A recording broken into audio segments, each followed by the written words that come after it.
वैसे तो फ्रोजन मटर आजकल आपको हर सीजन में मिलेगी, लेकिन सर्दियों में ये ताज़ी ताज़ी हरी हरी मटर की जो मिठास होती है ना, उसका कहना ही क्या है ना। तो आज इस मटर के साथ मटर के पराठे भी बनेंगे कुछ हटके, और इसी के साथ साथ इस मटर की मिठास को लंबे समय तक कैसे प्रिजर्व करके रखना है, इसके कुछ नुस्खे भी हैं मेरे पास।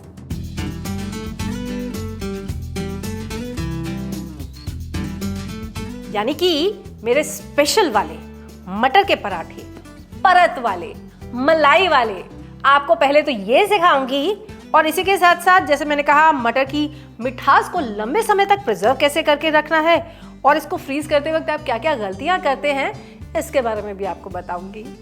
तो फिर शुरू करें।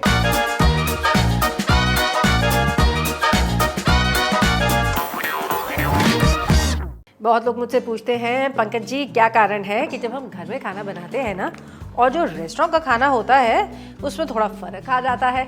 भाई बिल्कुल आ जाता है।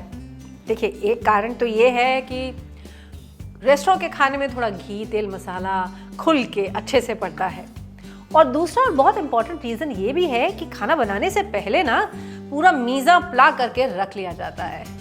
अब ये मीज़ा प्ला क्या होता है?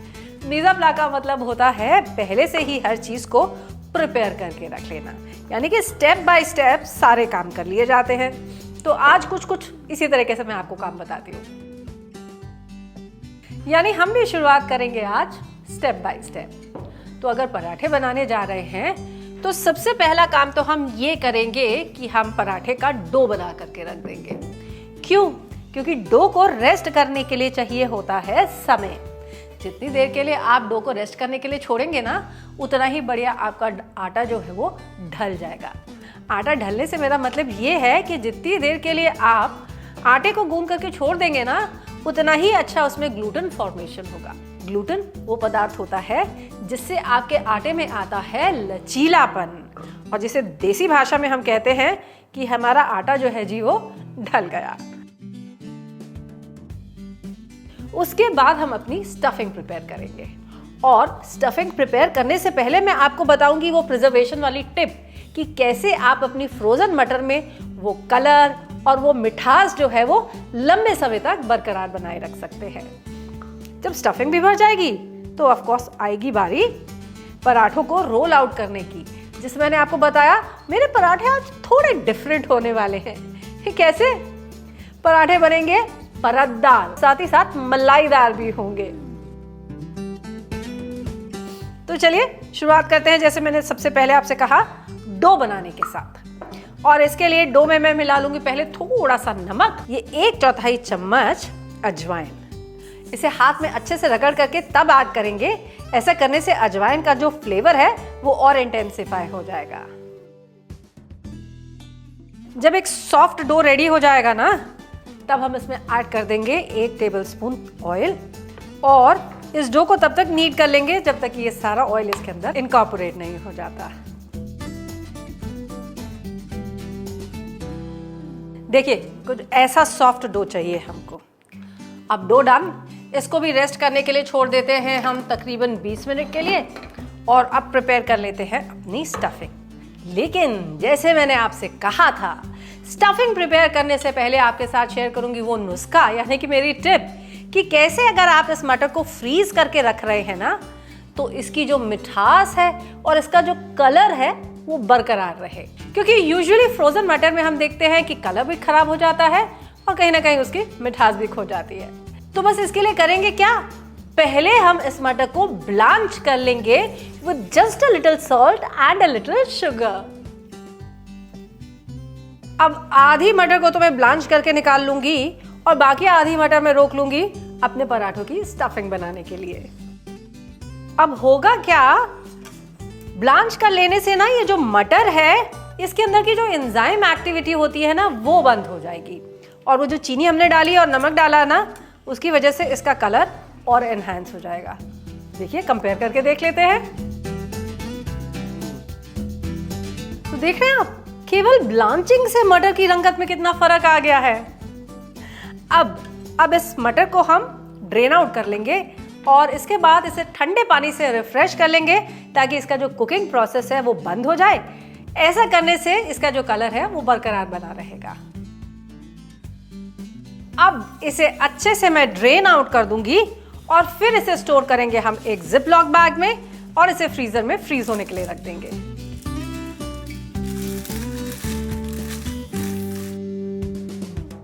और अब बाकी की मटर से हम चलिए बनाते हैं अपने मटर के पराठे की स्टफिंग। उसके लिए पहले यहाँ पर मैं एक पैन चढ़ा लूंगी। पैन में लूंगी मैं थोड़ा सा घी या ऑयल और अब इसमें ऐड करूंगी एक चुटकी हींग और इसी के साथ साथ आधा चम्मच जीरा भी।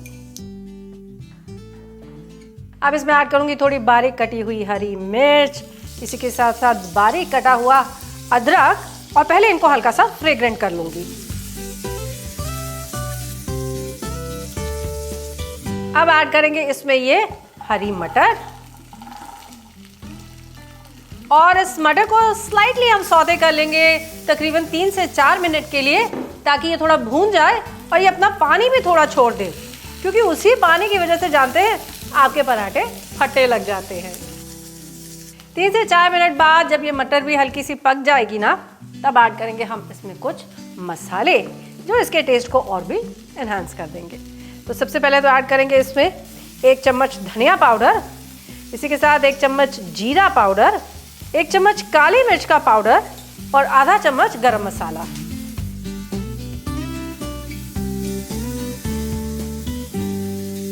मसाले मिक्स कर लेने के बाद गैस को कर देंगे हम बंद और पहले इस मटर को अच्छे से ठंडा हो जाने देंगे।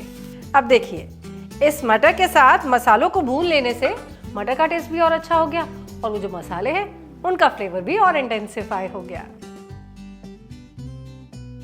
तो जब तक ये मटर ठंडी होती है ना, ये डो जो हमने बना करके रखा हुआ है, इसको हम 1 मिनट के लिए और नीड कर लेंगे ताकि ये डो और सॉफ्ट हो जाए।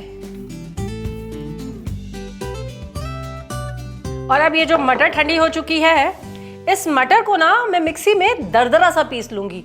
बहुत फाइन इसका एक पेस्ट हमको नहीं बनाना है, बस दरदरा सा हम इसको पीस लेंगे ताकि इसका जो टेक्सचर है वो भी बना रहे और इसका टेस्ट भी निखर जाए।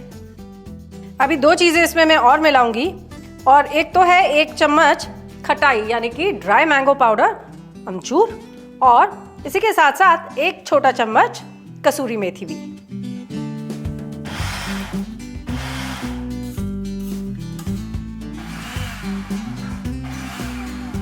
डन। अब ये देखिए, ये पेस्टी बिल्कुल नहीं है, अपना टेक्सचर कितने अच्छे से ये होल्ड कर रहा है। बस ऐसे ही पल्स करके मुझे इसे पीस लेना है।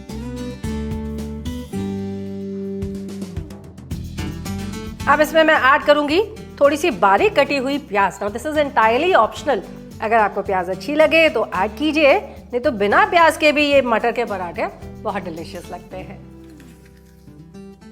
अब मैं एक काम और करूंगी और वो ये कि इस मटर को थोड़ा सा भून लूंगी ताकि इस मटर में जो भी थोड़ा सा मॉइस्चर बचा होगा ना, वो भी निकल जाएगा और ये जो प्याज है इसका मॉइस्चर भी थोड़ा सा हट जाएगा और प्याज भी हल्का सा सॉफ्ट हो जाएगा।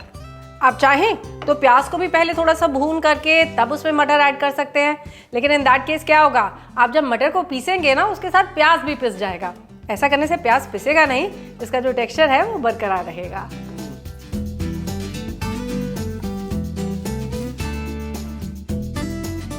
डन।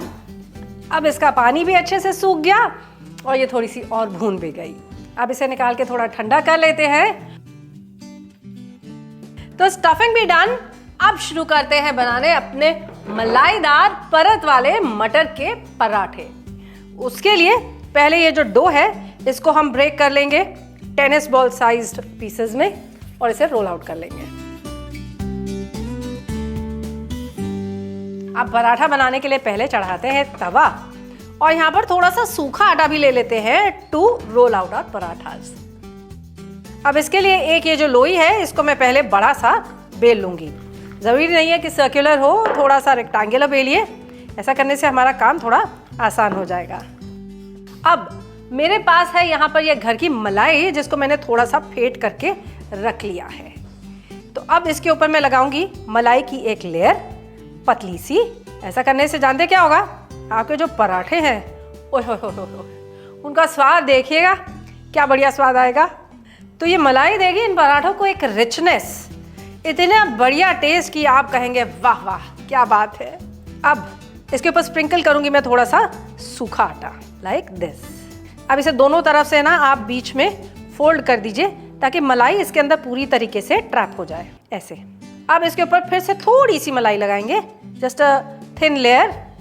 ऐसा करने से पराठे की जो लेयर्स हैं वो आपस में चिपकेंगी नहीं। अब फिर से एक बार इसके ऊपर सूखा आटा स्प्रिंकल कर देंगे। This will also help ensure कि आपकी जो पराठे की लेयर्स हैं वो आपस में चिपके नहीं। अब इसको एक साइड से हम लाइटली रोल करना शुरू कर देंगे। अब इसे प्रेस कर दीजिए। ये जो ओपन हैंड है ना, इसको थोड़ा सा नीचे दबा देंगे। ऐसे ही ये 2 पराठे मैं रोल आउट कर लूंगी, यानी कि 2 लोई छोटी छोटी पहले बना लूंगी।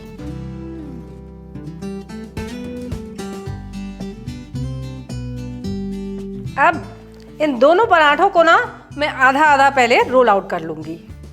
अब एक पराठे पे मैं स्प्रेड करूंगी अपनी स्टफिंग और इसको ये जो दूसरी लोई है ना, इस लोई के साथ मैं कवर कर दूंगी। इसे साइड से सील कर देंगे। अब पहले इसे अपने हाथ से आप इस तरह से प्रेस करते जाइए साइड से, ताकि ये धीरे धीरे बाहर की तरफ फैलता जाए। ऐसा करने से इसकी जो परतें हैं ना, वो धीरे धीरे खुलती जाएंगी।